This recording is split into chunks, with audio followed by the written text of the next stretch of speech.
So we were at page number 113, 113, page number 113. Now we'll go to 114. So we have seen how the children were enjoying. They were in the grass or in the wild of the forest, and they were just lying down on their, spreading themselves there and enjoying. Afterwards, whenever they got up, they saw the grass coming back to its former stage. So, and they were just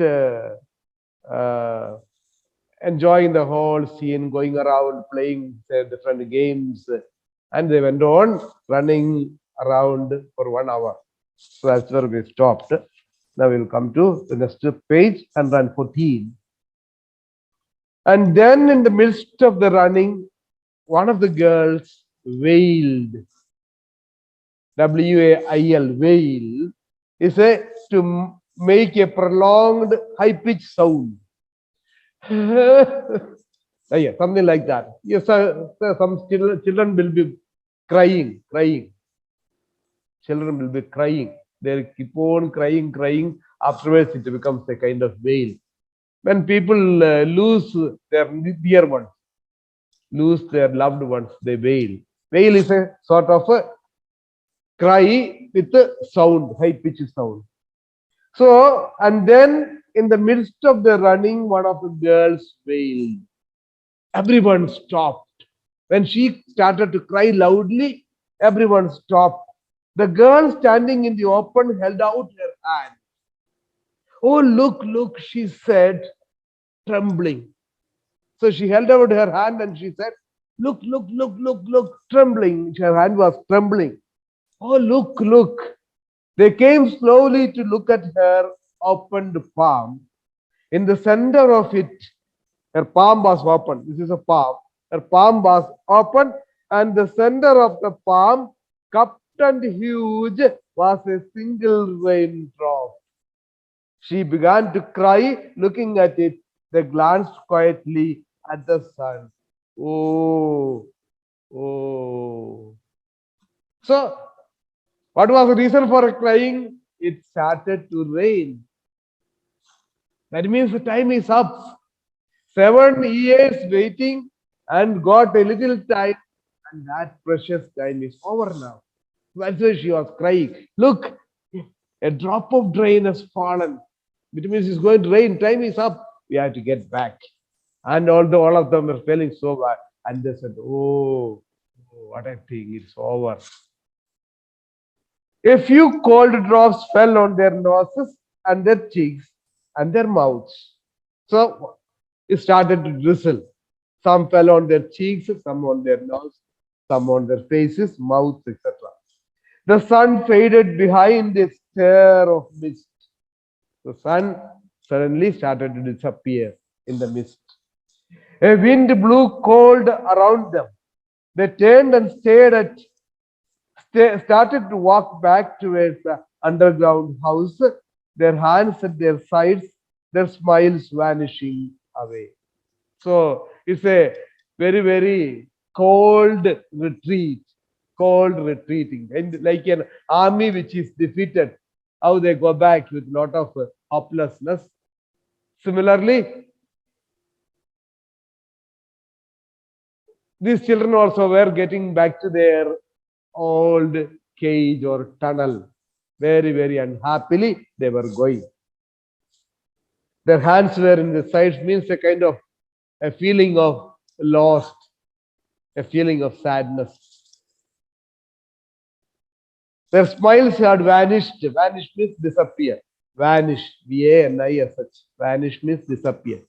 So their smiles had vanished, and their hands were in their pocket, just like that. Started to walk towards underground house. Their hands in their sides, their smiles vanishing away. Hands in their sides means, it means they were not exuberant. So when they were exuberant, they will be doing all kinds of things. Now they are all very pathetic, sad, getting back. A boom of thunder startled them, and like leaves before a new hurricane, they tumbled upon each other and ran. A boom of thunder startled. A boom means it's a sound of thunder, startled them, shocked them, frightened them. Startled is to shock or to frighten. A boom of thunder means it's a boom is connected with the sound or a large quantity, large quantity. So a boom of thunder means thunder started to come continuously and they were frightened. And like leaves before a new hurricane, they tumbled upon each other and ran. So they were hitting each other. They were running, and one was falling on the other, tumbling on the other, falling down, getting up and running. Lightning struck 10 miles away, 5 miles away, a mile, a half mile. That is to say that the original climate of Venus was coming back to force. So lightning struck 10 miles away. First it was 10 miles away, then 5 miles, then a mile, and then half a mile. That means the thundering has come very close. The lightning has come very close. That means that the sun was completely out. Their time to be inside has come. If they don't get back inside, they are going to be in trouble. The sky darkened into midnight in a flash. So this is the passage is speaking about how fast the climate changes. The sun's outing is over, and very fast, within no time, it gets back to the normal climate. They stood in the doorway of the underground for a moment until it was raining hard. Then they closed the door and heard the gigantic sound of the rain falling in tons and avalanches everywhere and forever. So they just stood at the door for some time because they did not feel like going back, but they had to go back because it was lightning, thundering was there, and it's raining. So they cannot stay on there for a long time. It will be unhealthy. So they stood in the doorway of the underground for a moment until it was raining hard. First it started to rain slowly. Slowly rained, and the rain became more. So when it became more, they had to leave. They had to close the door. Then they closed the door and heard the gigantic sound of the rain falling in tons and avalanches everywhere and forever. Rain falling in tons, T-O-N-S, ton. You know how much is a ton? Quintal and a ton, 1000 kg. So it does not mean that. Here tons means in large quantity. A large quantity or a huge, enormous. That's many of it. Okay. Large quantity or huge or enormous. That means plenty of rain. When rain became so hard, it was raining so much. That's meaning of in tons. The gigantic sound of the rain falling in tons. Rain was falling, huge rain. As a result, the sound of rain could be heard. And avalanches, that is landslides and snowfalls. Last day I told you the snow, rocks, and the land altogether falls off. That is a avalanche. So the snow breaking, snow covered mountain or land will just collapse like that. That's avalanches. So it was everywhere and forever. It was everywhere and forever. That means for another 7 years it will continue to be so. Will it be 7 more years? Somebody asked. Will it be for 7 more years? This rain and this avalanches. Will it be for 7 more days? Yes, 7. Somebody replied, yes, for 7 years. Then one of them gave a little cry. Then one of them gave a little cry. What did he cry? Margot. Arre, what happened? Margot. What? Somebody else asked, what? She is still in the closet where we locked her. Arre, we were busy with the sun and enjoying. We forgot. We had locked her up. She's still in the closet. Then somebody said, Arre, Margot. We have forgot. We forgot Margot. They stood as if someone had driven them like so many stakes into the floor. They looked at each other and then looked away. They glanced out at the world that was raining now, and raining steadily. They could not meet each other's glances. Their faces were solemn and pale. They looked at their hands and feet, their faces down.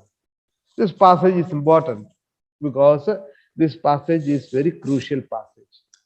This is after the what they call it, climax is over. The climax is reached. Now they have come to a resolution. Come to a resolution. Something new has come.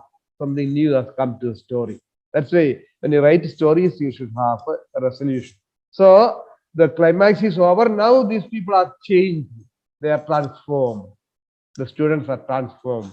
They are no more the Willy type, no more the mischievous type like earlier, because they feel sorry for their wrongdoing. They stood as if somebody had driven them into so many stakes into the floor. Stake is something that is used to support something. It made either it could be a wooden one or a metal post. A wooden one or metal post, something like it. When you put up the shamiana and all, you see, they put up the shamiana for the marriage or for our function like that. Then they'll take a support. They'll have either a iron stick or a wooden stick. They will ground it, put it on the ground and hit it with a hammer, and then they will tie the ropes to this stick or to the iron bar, so that it becomes a support for the shamiyan. So anything that is supported with a stake. Stake means that's the meaning of stake. A steel rod or a wooden piece of wood or a rod that is grounded in the earth to support something. So they all stood as if someone had driven them like so many stakes into the floor. They all just stood like that, just freeze like that, as if somebody had planted them on the earth, because they felt so sorry. They felt so ashamed of their doing.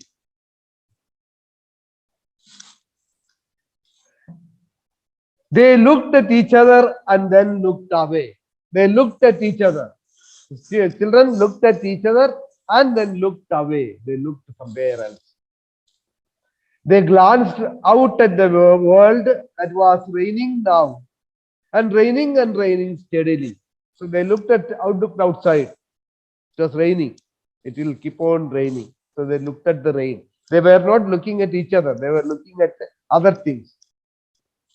They could not meet each other's glances. Why they were looking away? Why they were looking at the rain? Because they were not able to look at each other. Because they all together had made a mistake. All of them together did some sin has been committed by the all.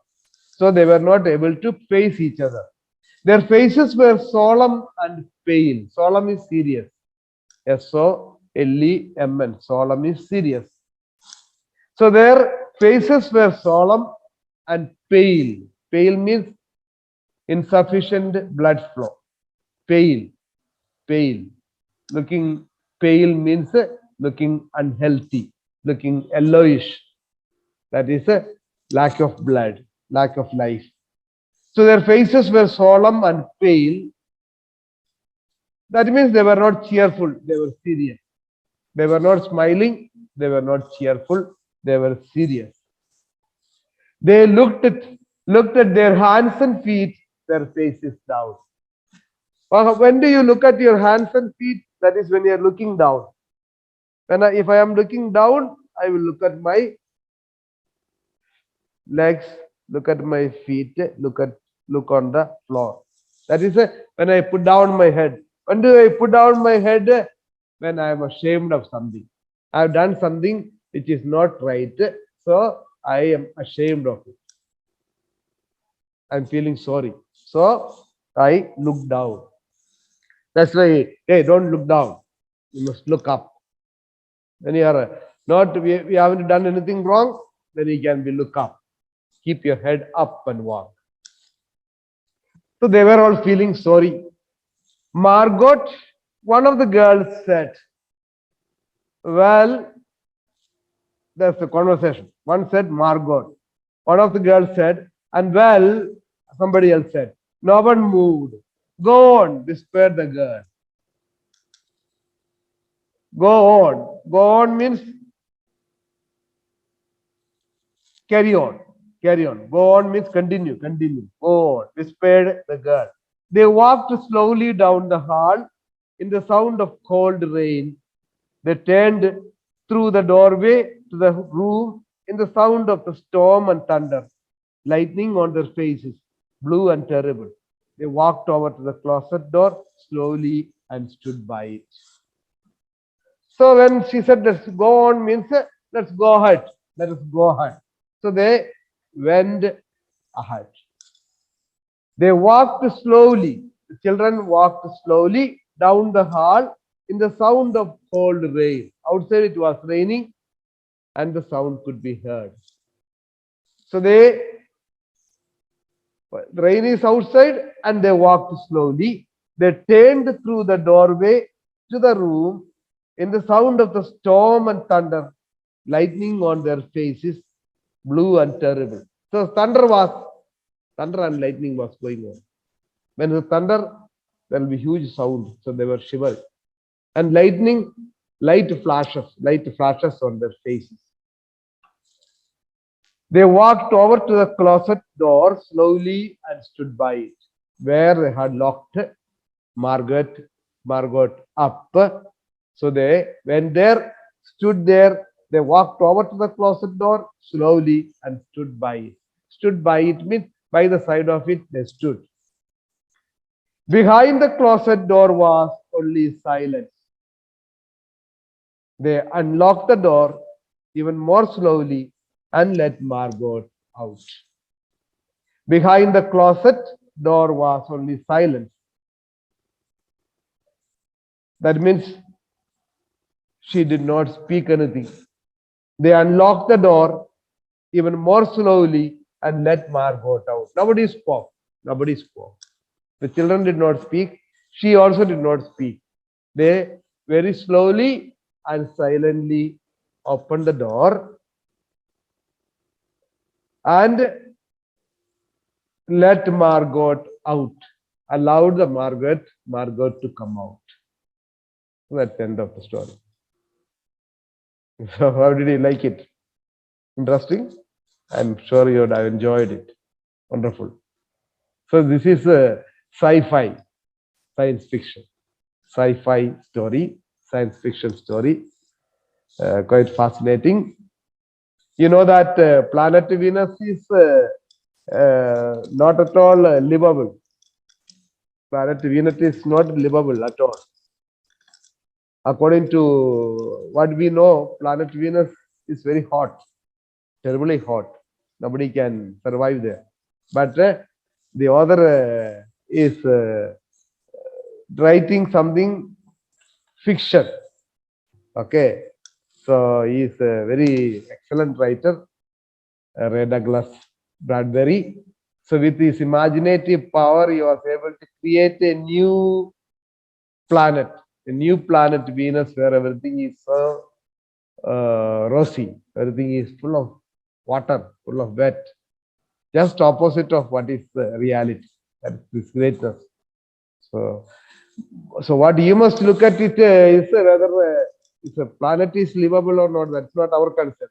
You must be concerned about what the author wants to convey. That is the bad tendencies or doing harm to others that is present even among children, and also the possibility of another world in the future. Okay.